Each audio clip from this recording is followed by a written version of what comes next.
name is Sophie Mortimer, and I'm the manager of the Revenge Porn Helpline in the UK.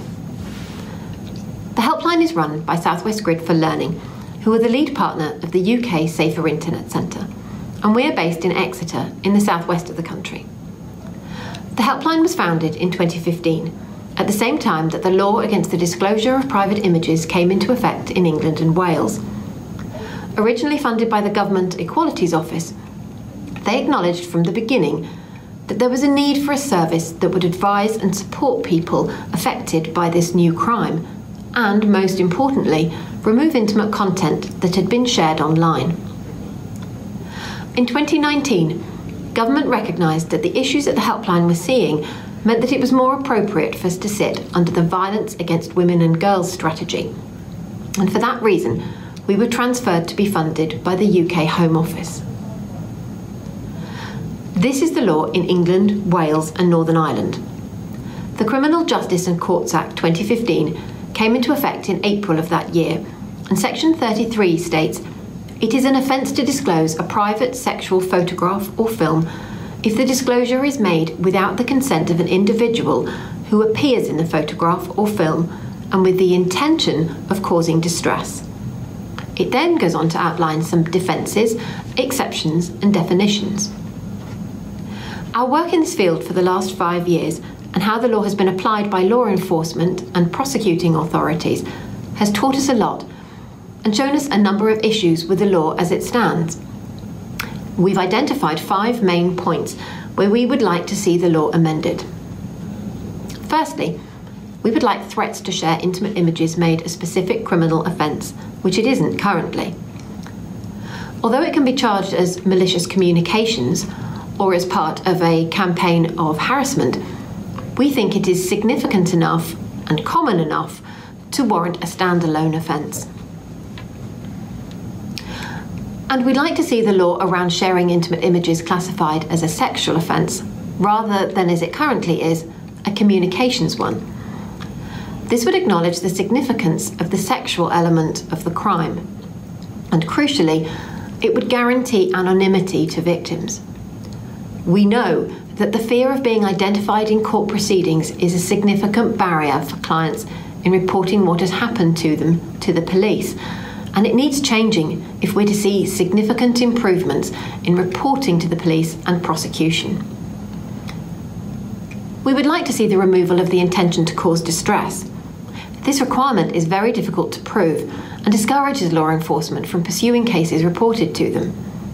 And it means that sharing someone's intimate images for a laugh, to show off to your friends, or for money is a defence.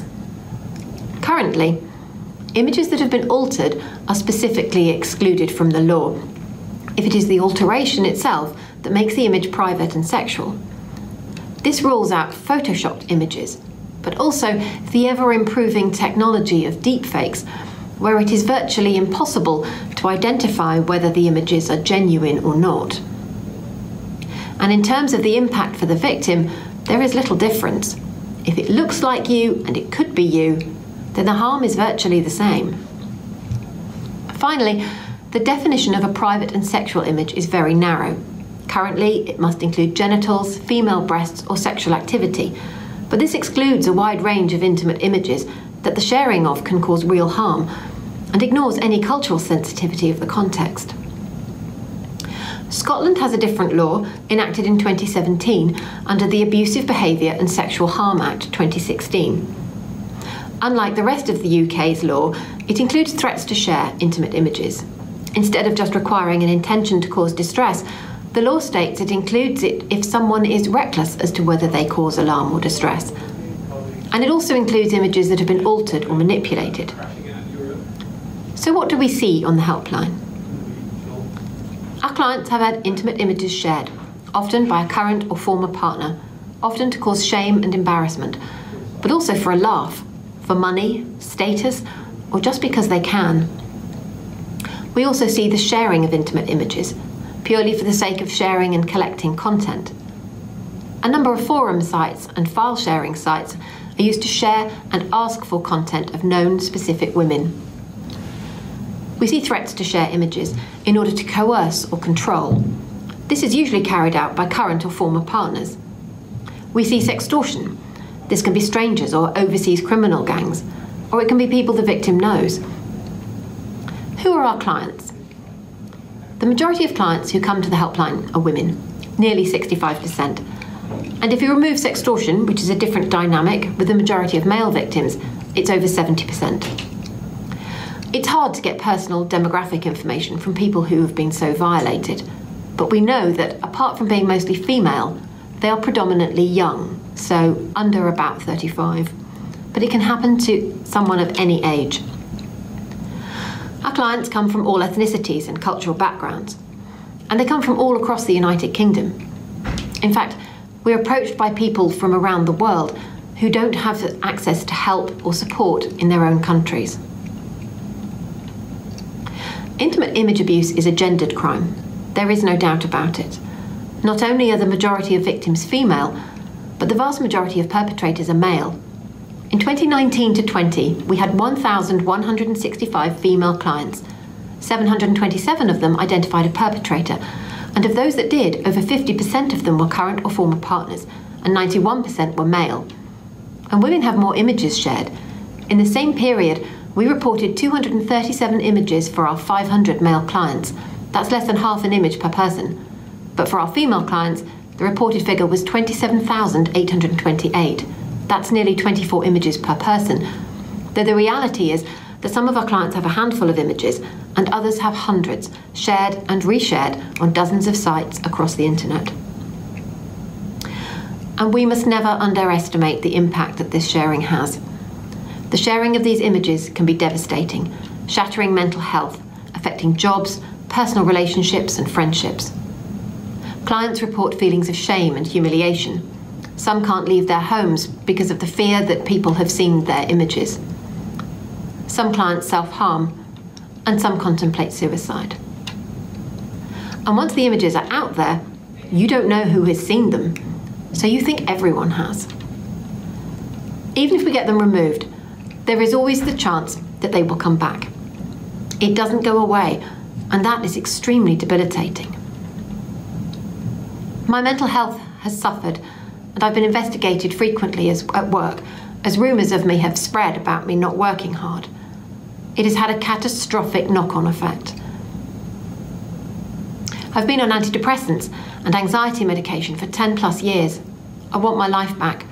I was suicidal twice in the past few months. I was so scared, and when it got bad, I had to think of the mental health issues it would cause my children if I did that. I felt trapped for months. This does give me anxiety, and I can't speak to anyone about it. As you know, it's pretty embarrassing. Sometimes we're the first people that a client has spoken to. So we do our best to find out what exactly is happening to them so that we can signpost them to the best services for support.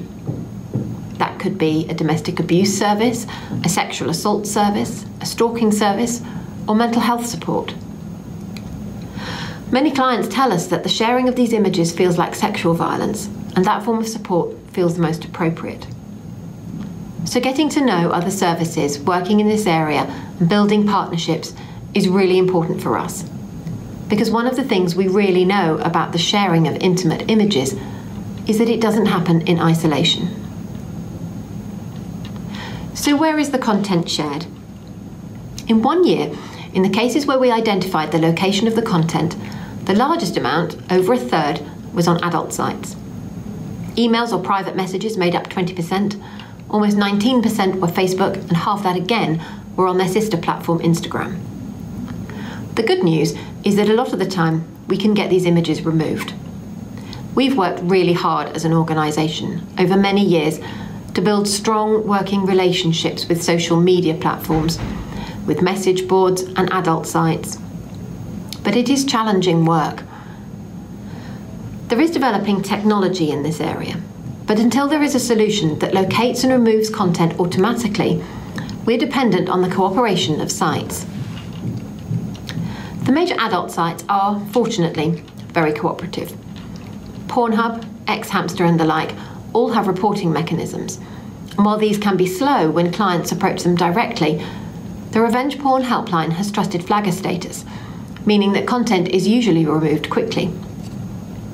But there are message boards and forums where images are collected and shared, where requests are made for images of specific women, which can be harder to deal with. And we're starting to see an increased use of file sharing sites such as mega.nz, Dropbox, and the gamers site Discord.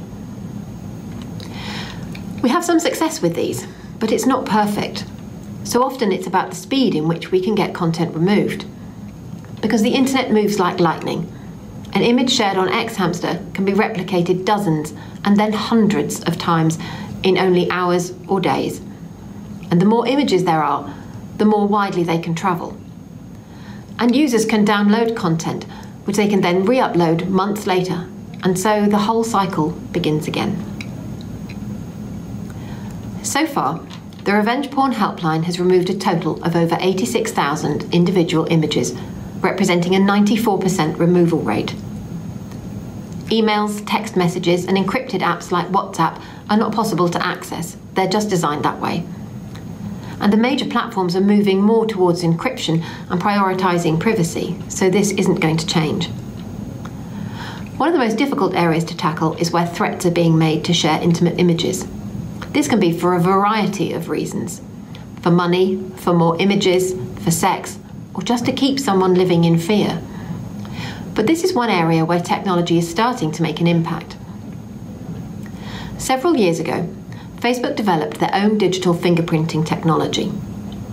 This means that if an intimate image is shared on Facebook, Instagram, or in Messenger, and it's reported, they will delete it and create what's called a digital hash. It's a bit like a barcode. They store the hashes on their servers, and every image uploaded is run against the hashes. If anyone tries to upload that same image to any of the platforms, it will be blocked. In 2018, the service evolved so that people could, if they were being threatened with the sharing of their intimate images, have them preemptively hashed so that they can never be shared on those platforms in the first place. The Helpline is the referrer to this project in the UK. It's a fairly straightforward process, but it can provide enormous peace of mind because Facebook is where your family and friends and your work colleagues are, and the possibility of your private images being shared there can be devastating. The one cautionary note on hashing, though, is that if the image is changed in any way, such as cropped or filters added, or if a video is edited, then it has been modified and the hash won't match. Before the onset of the pandemic, the Helpline was already busy, seeing a steady rise in case numbers year on year. But as soon as the UK national lockdown was announced, cases went through the roof. Monthly numbers went from 140 to 240 to the 280s. In September, we dealt with 312 cases. That's 312 people, each desperate for help. I think it's a bit early to say exactly why this has happened, but some trends have stuck out, such as a rise in cases of sextortion, but mostly we've just seen much, much more of the same. What I think it does demonstrate is what I always suspected, that the Helpline was only ever seeing the tip of the iceberg. The lockdown didn't create intimate image abuse, but it added pressure onto abusive relationships that were already there. Another side effect of lockdown was almost immediately a surge in new accounts on OnlyFans. You may be aware of OnlyFans, but just in case you're not, a quick explainer. OnlyFans is a global website where creators produce content which is available to subscribers or fans for a price. The founder of OnlyFans says it was started primarily for musicians and artists to share their work and get paid for it, but it's been a runaway success for creators of explicit content. And along with the rise in accounts on OnlyFans, the Helpline has seen a rise in cases involving OnlyFans.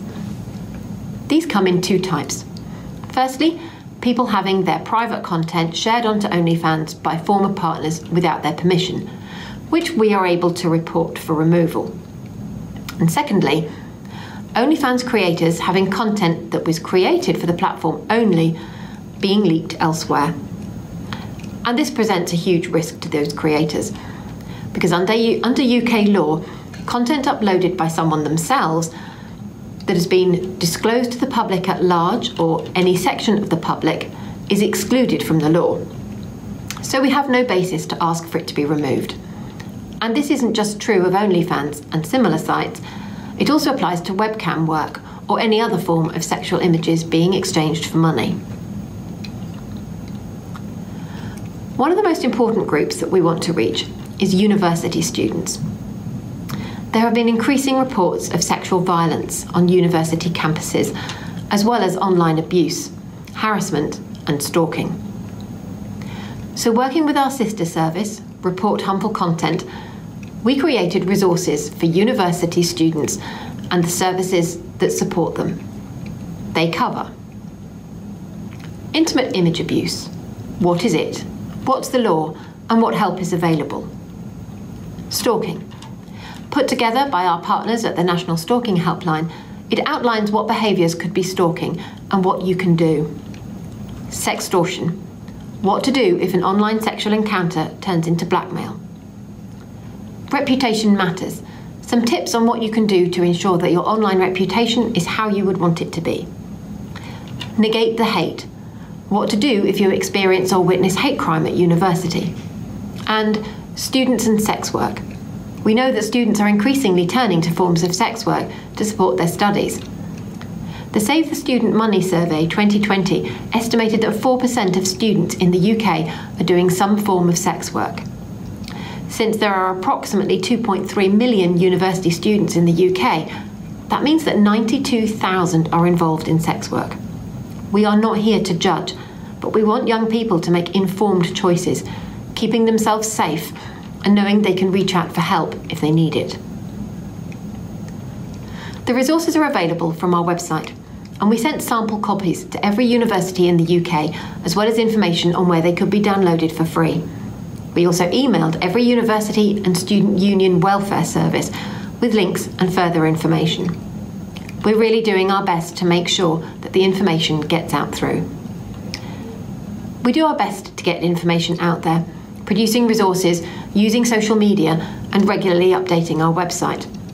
But most importantly, we are here. The helpline is open Monday to Friday from 10 a.m. to 4 p.m. Unfortunately, our phone service is temporarily suspended because of restrictions due to coronavirus. But we are readily available via email or messenger. Thank you.